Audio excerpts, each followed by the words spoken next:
Good morning. This is Swazo X Swazo Evil O. As I talk into my coffee cup, I want to say a few words this morning about Johny ML. And I know that he's a highly polarizing figure in the art world. We all know this.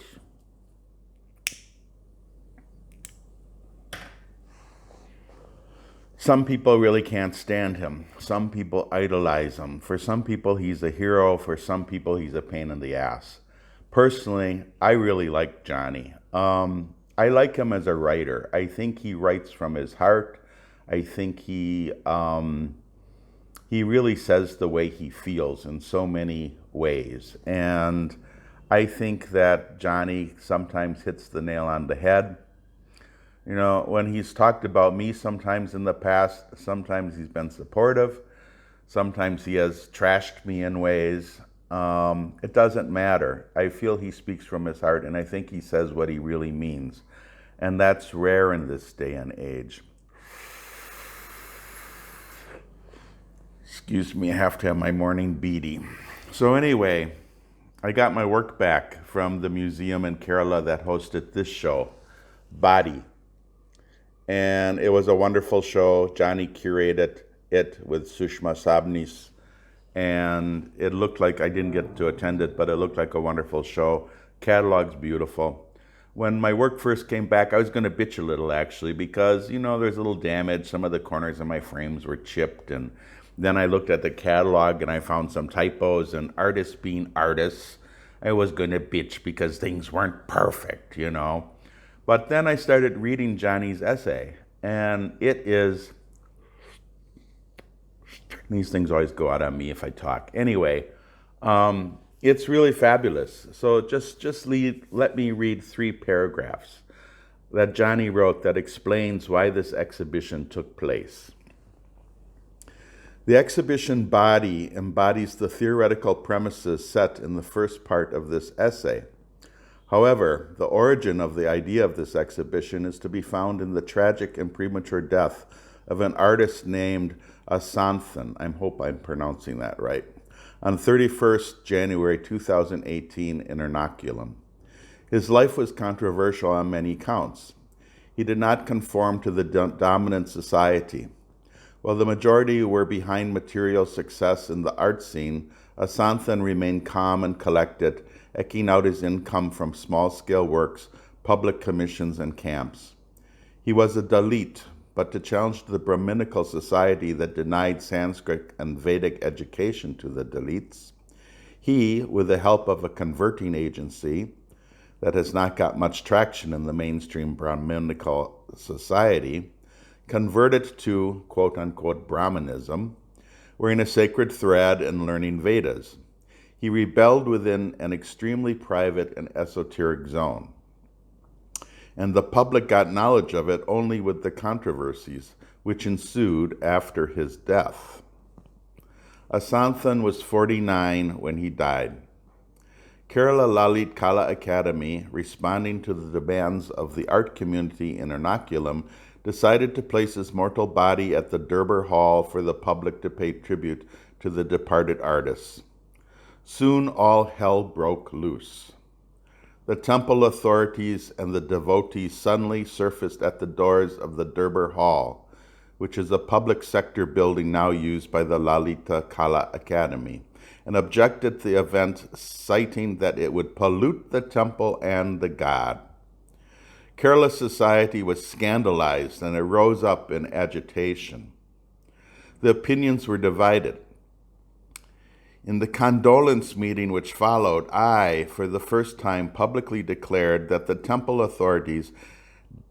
the temple authorities did was an act of untouchability, legally abolished yet covertly practiced by the upper castes in Kerala. Till the day before, Asanthan used to sit in the same premises of the Durbar Hall, and nobody was challenged by his presence.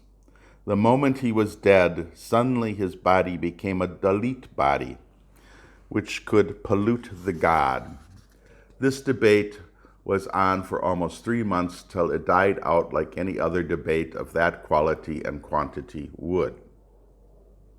However, I was disturbed about the whole scenario, and with the strange turn of events, a section of the art scene accused me of siding with the Kerala Lalitha Kala Academy authorities who had allegedly succumbed to the Brahminical pressures and threats that eventually forced the display of Asanthan's dead body from the courtyard of the Durbar Hall to the side veranda.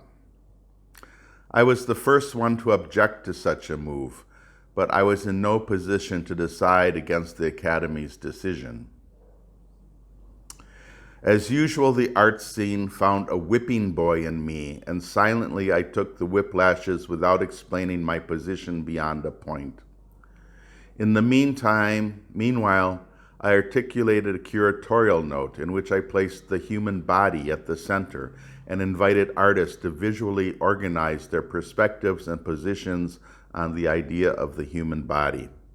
I did not want to restrict the artists with any particular event or incident, so I kept the Asanthan part silent, but many of my artist friends knew without saying anything about it. The Body Show in Kerala, in Trivandrum. What I just read is sort of Johny at his best. He often writes from his heart. He eschews this crazy postmodernist art speak. He tends to call things as he sees them.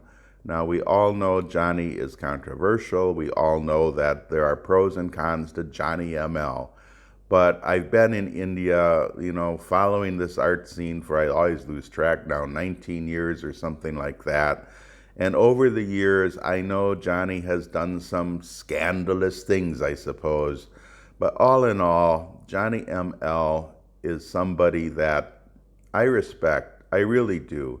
He writes from the heart. And, when I read this essay in the Body catalog, I was just like, here's somebody who knows how to write, which he impresses me with this again and again. He actually goes to shows. He actually looks at art, and he doesn't speak from purely theoretical bases, but he speaks from looking at things with his eyes, really relating to it, and explaining it with a very deep knowledge. He's very, very knowledgeable. So that's what I wanted to say this morning. It looks like I'm fading in and out of this video. I have bad focus. It's an early morning chat, but just a little take on Johny ML and a little postscript to the Body exhibitions. Thank you, Johny, and thank you, Sushma Sabnis. I think you both did a wonderful job on that show, and I just want to congratulate you both. And now that I have this catalog in my hand, I'll show it again. This catalog in my hand. I'm so happy that I was a part of it, and I'm so happy you put it together, and knowing the impetus that caused this show to happen really puts it all in a totally different perspective. So thank you. Goodbye, have a good day. This is Waswa X Waswal Evil O from Udaipur.